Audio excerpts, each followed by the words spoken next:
Thank you very much. Yeah, great to talk to so many experts around Europe and the world. And obviously, you all recognized what happened this year in Norway. So we had two really big milestones. One was that we almost reached 90% in pure BEV vehicles and new registrations, but also during the year in the, let's say, registered field, electric cars, full electric cars for the first time overtook petrol cars, and diesel is just the time to come. So everything's set for a sustainable future. Nevertheless, there's one thing not yet so nice about that, because without having a sustainable battery, whatever we can reduce in lifetime CO2 reduction is limited. Just an example with a classical passenger EV.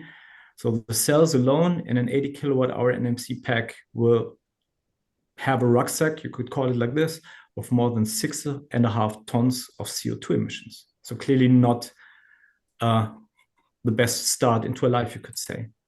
So what do we offer? What do we make different? We make batteries more sustainable.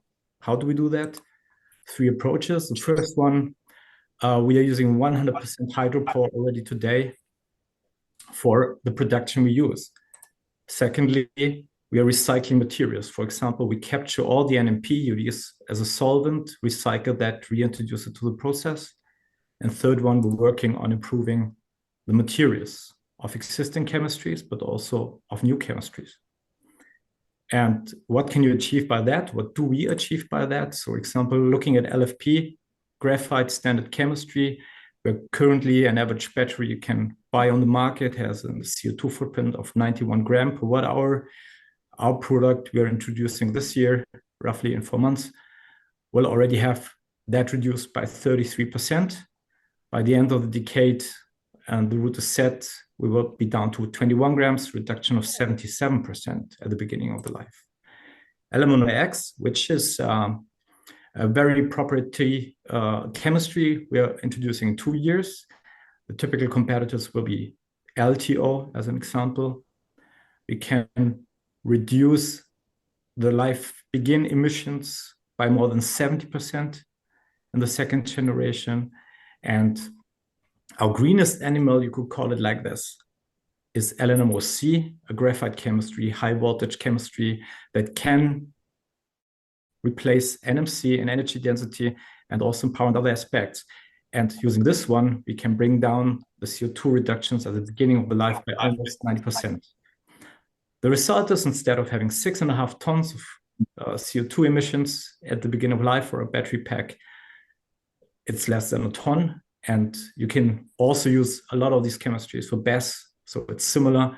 Our target is to bring down CO2 emissions substantially and allow for a green life of a battery pack. In case you're interested, you want to reach out, here are some contact options. Follow us on LinkedIn, give me an email, or send us an email at sales@morrowbatteries.com. Yeah, now open to questions. Yes, thank you. I think it was perfect timing. One quick thing, can you take your LinkedIn and copy it into chat? I will do it. Because the link, so that everybody knows, the link, if you want to share something like an email address, please share your LinkedIn link, because you can click on the link, you can't click and you can't copy emails out of chats. So please use a LinkedIn link. So any questions?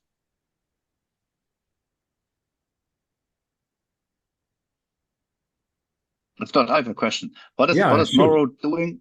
What is Morrow doing, and how active is Morrow in Germany? So basically 2 things are very strong in Germany. One are obviously customers. So we have a bunch of companies we're talking to, or we have currently evaluating our sample batteries in Germany in different industries. A second, roughly 50% of a sales team like myself are sitting in Germany, because by that we cover the Central European market. The other half is sitting in Grimstad and in Oslo and covering the Scandinavian market, but we're working very closely together. So activities in Germany, obviously selling and having customers we support. Okay, is there any intention to come and build plants here? Too early to think about. We're a Norwegian company. We're really conservative, so we have a very dedicated step-by-step growth process that is less aggressive than with others. You could call it conservatively ambitious. So we're shooting very strongly on not overselling and delivering what we promise, and then grow by that. We didn't plan yet any plants outside of Norway. Nevertheless, on the long run, we have strong ambitions. So that is likely to happen. Okay. Any questions to Robert? Yes. Yeah. I would like to ask, can you say what level of production are you at the moment? So in terms of serial production? Yeah. So the first product we will bring to the market is our LFP cell. And we're currently in the process of commissioning the series line. Mm-hmm. So where do we start? Basically, the first production step we have is mixing of the slurry. So we do everything starting basically from the mixing, coating, drying, calendering, notching. Stacking is already commissioned. Stacking we're currently optimizing. The next steps will be then obviously the assembly of the cell. And the series product will be ready in July, but we will deliver large quantities of C samples already starting in May. But the certification will not be finished before July. So we're basically in the last steps of commissioning and then optimizing. Okay, that's a question from Christoph. It's in chat already, but Christoph, please ask us. Thank you. Short question. When in your optimization plan are you planning to introduce dry coating? Because you still said you were conventionally drying the slurry. Yes, that's also not planned, to be really clear about that. So our future chemistries, also LMNOC, for example, can work with a solvent that's called water on both sides of the electrodes, cathode, anode, which gives us already a big advantage. But the current plan is to stick with conventional manufacturing production, let's say, processes, but at the highest level. We all know that, let's say, there are advantages of getting dry coating, for example, and other things potentially there, but it's associated with a lot of rollout risks.